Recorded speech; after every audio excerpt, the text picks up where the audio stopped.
संसद में मानसून सत्र में उस समय माहौल गर्म हो गया जब केंद्रीय शिक्षा मंत्री धर्मेंद्र प्रधान के इस्तीफे के बाद विपक्ष ने सरकार को कई मुद्दों पर घेरने की कोशिश की।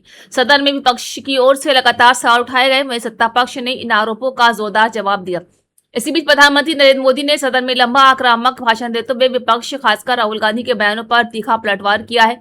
प्रधानमंत्री ने कहा है कि देश की जनता ने लोकतांत्रिक तरीके से सरकार को जनादेश दिया है और सरकार हर मुद्दे पर जवाब देने के लिए पूरी तरह तैयार है। उन्होंने कहा है कि संसद बहस का मंच है, लेकिन बिना तथ्यों के आरोप लगाना लोकतांत्रिक परंपराओं के अनुरूप नहीं है। देखिए इस वीडियो में। अपने तरीके से, अपनी शर्तों पर, अपने समय पर जवाब दे करके रहेंगे।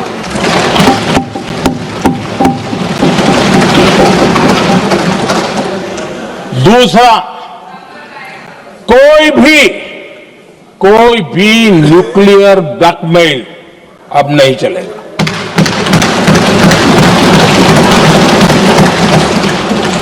और तीसरा,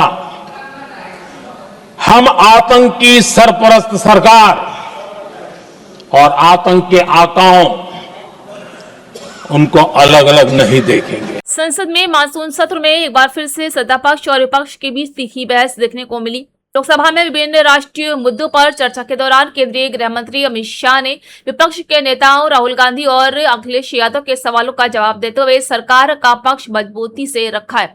अपने संबोधन में अमित शाह ने कहा है कि सरकार हर मुद्दे पर चर्चा के लिए तैयार है, लेकिन आरोप तथ्यों और प्रमाणों के आधार पर होने चाहिए। उनके भाषण के दौरान सदन में कई बार शोर शराबा भी हुआ और सत्ता पक्ष तथा विपक्ष के सांसदों के बीच तीखी नोकझोंक देखने को मिली। माननीय अध्यक्ष जी, सबसे पहले मैं आपका धन्यवाद करना चाहता हूं कि एक युग बदलने वाले विधेयक पर बोलने के लिए आपने मुझे अनुमति दी है। माननीय अध्यक्ष जी, संविधान को संशोधित करने वाले 128वें संविधान संशोधन के समर्थन में बात करने के लिए मैं यहां खड़ा हूं। माननीय अध्यक्ष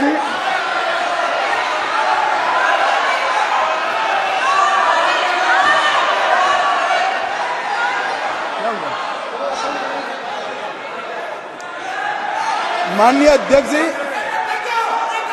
जिसको जाना है संसद के मानसून सत्र में एंटी पेपर लीक बिल को लेकर लोकसभा में जोरदार बहस देखने को मिली। सरकार ने इस विधेयक को देश में होने वाली परीक्षा अनियमितताओं और पेपर लीक की घटनाओं पर सख्ती से रोक लगाने की दिशा में बड़ा कदम उठाया।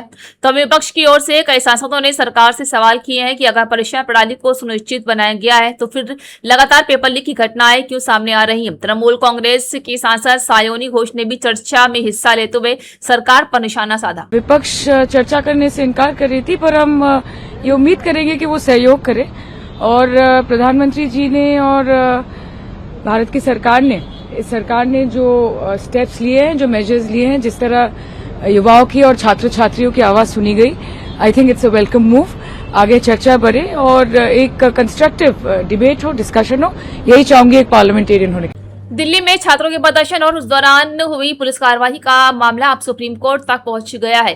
सुनवाई के दौरान सर्वोच्च न्यायालय ने प्रदर्शन कर रहे छात्रों पर हुए लाठीचार्ज को लेकर गंभीर सवाल उठाए हैं और दिल्ली पुलिस से उसकी कार्रवाई का आधार पूछा है। अदालत ने कहा है कि शांतिपूर्ण प्रदर्शन करना नागरिकों का संवैधानिक अधिकार है और कानून व्यवस्था बनाए रखने के नाम पर अनावश्यक बल प्रयोग उचित नहीं माना जा सकता है। कोर्ट की टिप्पणियों के बाद ये मामला अब एक बार फिर से राष्ट्रीय चर्चा का विषय बन गया है। ये मामला उस प्रदर्शन से जुड़ा हुआ है जिसमें बड़ी संख्या में छात्र और सीजेपी के समर्थक शिक्षा व्यवस्था और अन्य मांगों को लेकर दिल्ली के प्रदर्शन कर रहे थे। प्रदर्शन के दौरान पुलिस और प्रदर्शनकारियों के बीच टकराव की स्थिति बन गई।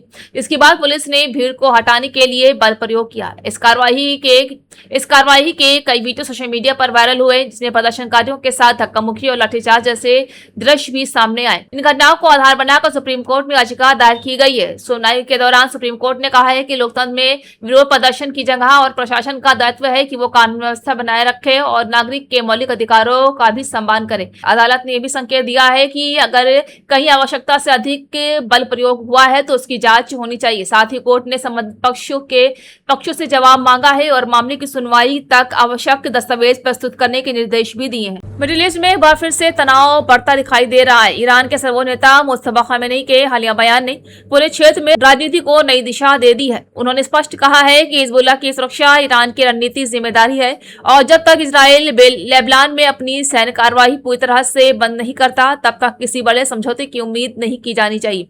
इस बयान के बाद इजराइल, अमेरिका और खाड़ी देशों की नजरें तेहरान पर टिक गई हैं। विशेषज्ञों का मानना है कि ये सिर्फ हिजबुल्लाह के समर्थन का बयान नहीं बल्कि पूरे क्षेत्र को दिया गया एक कड़ा राजनीतिक संदेश है। मुस्तफा खामेनी ने अपने संबोधन में कहा है कि ईरान अपने सहयोगी संगठनों को अकेला नहीं छोड़ेगा और क्षेत्रीय सुरक्षा के मुद्दे पर पीछे हटने वाला नहीं है।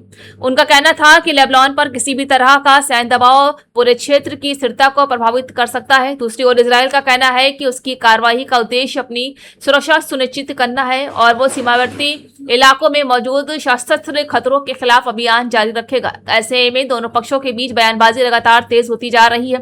इस घटनाक्रम के बाद अमेरिका की भूमिका पर भी चर्चा तेज हो गई है। अमेरिका लंबे समय से इजराइल का प्रमुख सहयोगी रहा है और उसने कई बार क्षेत्र में तनाव कम करने की अपील की है। तो वहीं सऊदी अरब समेत कई खाड़ी देश भी नहीं चाहते हैं कि संघर्ष और व्यापक रूप ले।